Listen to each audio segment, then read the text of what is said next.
بسم اللہ الرحمن الرحیم۔ یہ روح کو حاضر کرنے کا اور اسے ہم کلام ہونے کا اور ان سے کام لینے کا شوق انسان میں نیا تو نہیں ہے، بہت قدیم ہے، اور یہ صرف مسلمانوں میں ہی نہیں بلکہ تمام عالم میں یہ پایا جاتا ہے۔ مشرق سے مغرب تک روح کو حاضر کرنے کے بے شمار طریقے بتائے جاتے ہیں۔ مختلف مذاہب سے تعلق رکھنے والے اپنے اپنے طور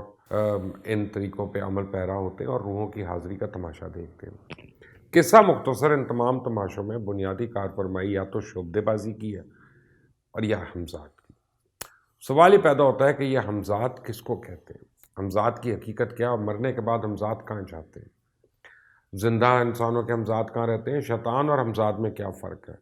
کیا قرآن پاک میں ہمزاد کا ذکر ہے؟ تو اب یہ بات تو قرآن و حدیث سے ثابت ہو چکی ہے کہ ہر انسان کی پیدائش کے ساتھ ہی اس کا ایک ہمزاد جن و فرشتہ پیدا کر دیا جاتا ہے۔ دنیا میں کوئی ایک انسان بھی ایسا نہیں جس کے ساتھ رب کائنات نے اس کا ہمزاد پیدا نہ فرمایا ہو۔ اسے ہمزاد کا نام اس لیے دیا جاتا ہے کہ اس کی پیدائش بھی کسی انسان کی پیدائش کے ساتھ ہی ہو جاتی ہے اور یہ تمام عمر اس انسان کے ساتھ رہتا ہے، اسے برائی کی ترغیب دیتا ہے۔ دین اور اپنے رب سے دوری کی وجہ سے انسان آسانی سے اس کی ترغیب کا شکار ہو کر گمراہی کا راستہ اختیار کر لیتا ہے، لیکن اگر انسان کو اپنے رب کا قرب حاصل ہو تو وہ اکثر اس کے شر سے نہ صرف محفوظ رہتا ہے بلکہ اسے راہ راست پہ بھی لا سکتا ہے۔ اب صحیح مسلم میں حضرت عبداللہ بن مسعود رضی اللہ تعالیٰ عنہ سے روایت ہے کہ رسول کریم صلی اللہ علیہ وسلم فرماتے ہیں، لوگو تم میں سے کوئی شخص نہیں کہ جس کے ساتھ ہمزاد جن اور ہمزاد فرشتہ نہ ہو۔ اور لوگوں نے سوال کیا، اے اللہ تعالیٰ کے رسول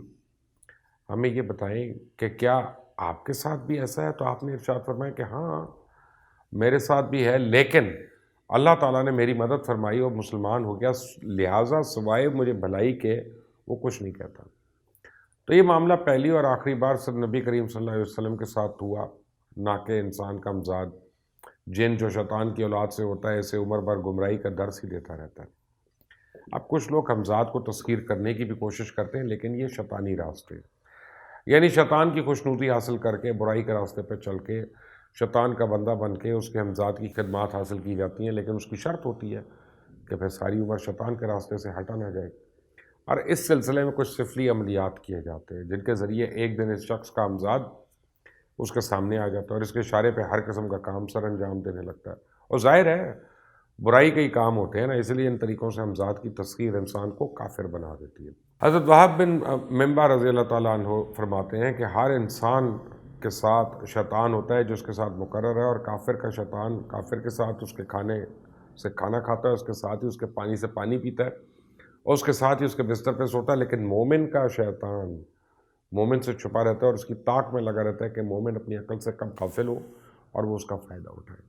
شیطان زیادہ کھانے والا اور زیادہ سونے والا آدمی ان کو پسند کرتا ہے، اور یہ بھی کہا جاتا ہے کہ عام انسانوں سے رابطے کرنے والے مردہ انسانوں کے ہمزاد کی اکثریت مفرور کی سی ہے۔ یہ بھاگے ہوئے ہمزاد اپنے جسم میں خاکی کی تدفین کے وقت راہ فرار اختیار کیے ہوتے ہیں اور ان میں سے اکثر اپنی بعض خواہشات کے زیر اثر دنیا میں بھٹک رہے ہوتے ہیں۔ یہ خود کچھ نہیں کر سکتے جب تک ان کو کسی زندہ انسان کے کندھوں کا سہارا نہ مل جائے، انہیں کسی اعلی کار کی ضرورت ہوتی ہے۔ اب اس وابستگی کی بے شمار صورتیں ہو سکتی ہیں۔ کم علمی ناواقفیت کے سبب ہم ایسی وابستگیوں کو جنات، آسیب، سایہ، روح وغیرہ قرار دے کے بیٹھ جاتے ہیں۔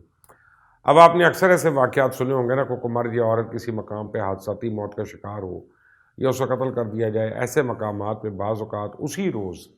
یعنی اسی تاریخ کی رات کو کسی پہر میں مقتول یا حادثے کا شکار ہونے والی روح دیکھی جا رہی ہے، اور ایسے سینکڑوں قصے مشہور ہو چکے ہیں۔ بہت سو کا تو ماننا ہے کہ ایسی اموات کے بعد مرحوم کا ہمزاد اسی مقام کا چکر لگاتا ہے اور اس واقعے کی تاریخ پہ خاص طور سے وہاں موجود ہوتا ہے۔ بعض لوگوں کو تو کسی نئے مکان میں یا نئی دکان یا کارخانے میں بھی ایسے پراسرار واقعات سے واسطہ پڑتا ہے جن میں وہ شکایت کرتے ہیں کہ جی انہوں نے اس جگہ پہ کوئی ماورائی وجود، سایہ وغیرہ دیکھا یا محسوس کیا یا کسی کی آواز سنی ہے۔ یقیناً وہاں کبھی نہ کبھی کوئی تو واردات ہوئی ہوگی۔ بعض کیسز میں تو یہ بھی مشاہدے میں آیا کہ وہ مکان ایسی کسی واردات کے بعد آباد نہیں ہو سکا، اس میں رہنے والوں کو وہ جگہ چھوڑنی پڑی، کسی نہ کسی طور انہیں پریشان کیا جاتا رہا، جگہ چھوڑنے پہ مجبور کیا جاتا رہا۔ عموماً مشہور یہی ہو جاتا ہے کہ یہاں جنات یا بھوت پریت کا سایہ، پر لوگوں کا کہنا ہے کہ عام طور پہ ایسے مقامات میں ایسے ہی کسی لرزہ خیز حادثے یا قتل کے نتیجے میں کسی ہمزاد کا ڈیرا ہوتا ہے اور ایسی کہانیوں پہ مبنی آپ نے بہت سی فلمیں، ڈاکیومنٹریز اور ڈرامے بھی دیکھ رکھے ہوں گے۔ اب یہ ایک الگ بات ہے کہ وہ ہمزاد کس قسم کی شخصیت کا حامل ہے۔ زندگی بھر میں اگر انسان نے اچھے کام کیے ہوں اور شریعت کے مطابق زندگی گزاری ہو تو اس کا ہمزاد تدفین کے وقت عموماً راہ فرار اختیار نہیں کرتا۔ ایسی صورتحال اس کے برعکس ہو، یعنی وہ شخص بظاہر کتنا ہی نیک یا پارسا نظر آتا ہو لیکن اپنے باطن میں گناہ آلود زندگی گزارتا رہا ہو، تو اس کا ہمزاد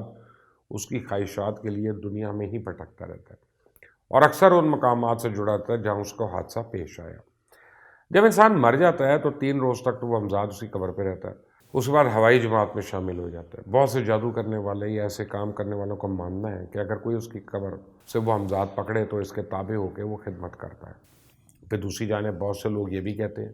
کہ وہ لوگ جو نہایت حساس طبیعت رکھتے ہیں، گویا ان کے ظاہری حواس کے مقابلے میں باطنی حواس زیادہ ایکٹیو ہوتے ہیں، ان سے بعض بھٹکے ہوئے ہمزاد رابطہ کر لیتے ہیں اور آہستہ آہستہ انہیں اپنے مقاصد کے لیے استعمال کرنے پہ آمادہ کرتے ہیں۔ کم عمر لڑکے لڑکیاں تو عموماً ایسے آوارہ ہمزادوں کا شکار ہوتے ہیں۔ اگر وہ ان سے تعاون کرنے لگیں تو یہ ظاہر کیا جاتا ہے کہ وہ کوئی نیک روح یعنی کسی بزرگ کی روح ہے۔ تعاون نہ کرنے کی صورت میں وہ لڑکے یا لڑکی کو صرف اس حد تک پریشان کرنے کی صلاحیت رکھتا ہے کہ اکثر اس کے سامنے آ جائے یا اپنی آواز اس کو سنا سکے۔ ممکن ہے بہت سے لوگ اختلاف کریں اور ہمیں بتائیں کہ جناب فلاں فلاں صاحب نے ایک ہمزاد قابو کیا ہے اور اسے بے شمار ذاتی کام لے رہے ہیں۔ آج بھی بہت سے لوگ یہ دعویٰ کرتے ہیں کہ وہ ہمزاد پہ قابو پانے کا عمل جانتے ہیں یا انہوں نے کوئی ہمزاد قابو کیا تھا۔ دراصل تسخیر ہمزاد کے جتنے بھی عملیات، چلے، وظیفے، کتابیں، رسالوں میں ملتے ہیں نا، در حقیقت ان میں سے ایک بھی درست نہیں ہے۔ ان وظیفوں کے نتیجے میں عمل کرنے والے کا اپنا ہمزاد یا کسی اور مرحوم کا ہمزاد قطعاً متاثر نہیں ہوتا اور نہ ہی اس کے سامنے آتا ہے۔ ہاں، یہ ضرور ہو سکتا ہے کہ وظیفے میں جو کچھ پڑھا جائے اس کے الفاظ چونکہ اپنا ایک باطنی وجود رکھتے ہیں جسے عرف عام میں موکل کہا جاتا ہے، تو کبھی کبھی یہ موکل ضرور سامنے آ سکتا ہے اسی عامل کی شکل میں، اور یہیں سے کچھ نئی خرابیاں شروع ہو سکتی ہیں۔ اختتام میں آپ کو صرف اتنا بتاؤں گا کہ ہمزاد کو قابو کرنے کی کوشش کرنا ایک تو بندے کو کفر کے راستے پہ گامزن کر دیتا ہے، دوسرا عملیات کے نتیجے میں نقصان